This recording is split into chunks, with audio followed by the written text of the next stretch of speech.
Hey, I'm Nick Williams. In this video, I'm going to talk to you about what's hot in the Medicare Advantage market.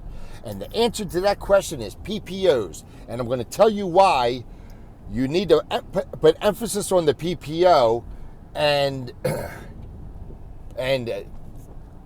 abandon this HMO type product. I say HMO type product because there are different variations of the HMO. But the one thing they all have in common is they have that gatekeeper.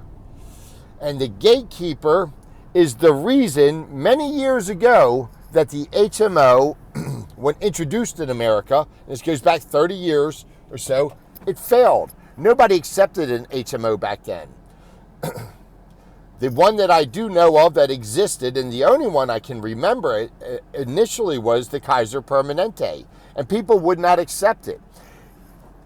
And you can ask your clients, you tell them this story and say, well, why do you think that wasn't accepted in America? And they'll just look at you and go, I don't know. I don't know. Why? Tell me. This is a trick question. The reason it wasn't accepted is the gatekeeper. The HMO has a gatekeeper. It has one person, that being your primary care doctor, that's in control of your health care. If I'm going to have one person to be in control of my health care, it's going to be me. I don't want an HMO, and I don't want you to have an HMO.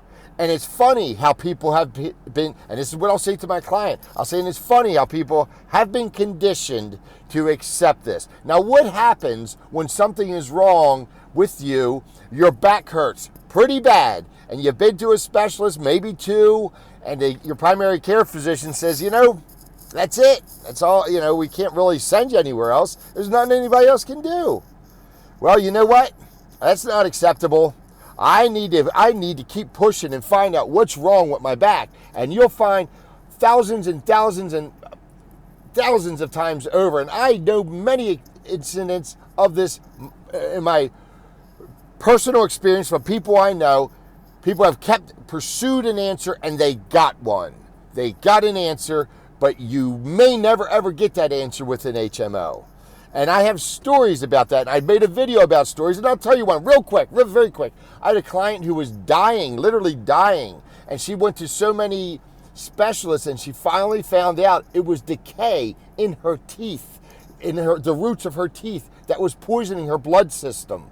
She would have never found out if she had an HMO, and they said, that's it, you're done. You can't go anywhere else. She didn't have that.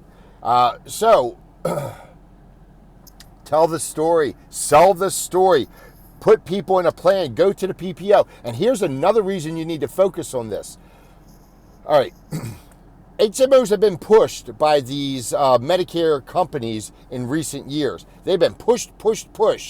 And that's what you'll see the majority of out there is the HMO. Of course, Aetna's come on with that badass PPO they have, and you see other companies that they seem to be putting more emphasis on it. I know, again, in the upstate South Carolina, we got the Humana and the WellCare. They're pushing it. I don't know necessarily what United Healthcare is pushing this year, but I know their portfolio is heavily laden with HMO products. Having said that, again, push the PPO, help your client. It seems as though the industry may be leaning that way anyhow. You got more zero premium PPOs. They have the Part B rebate on the PPO, on several PPOs. So that's what's hot. If I were you, I would get on that. And when people have HMOs, don't be afraid to tell them this story and sell them the PPO. Goodbye.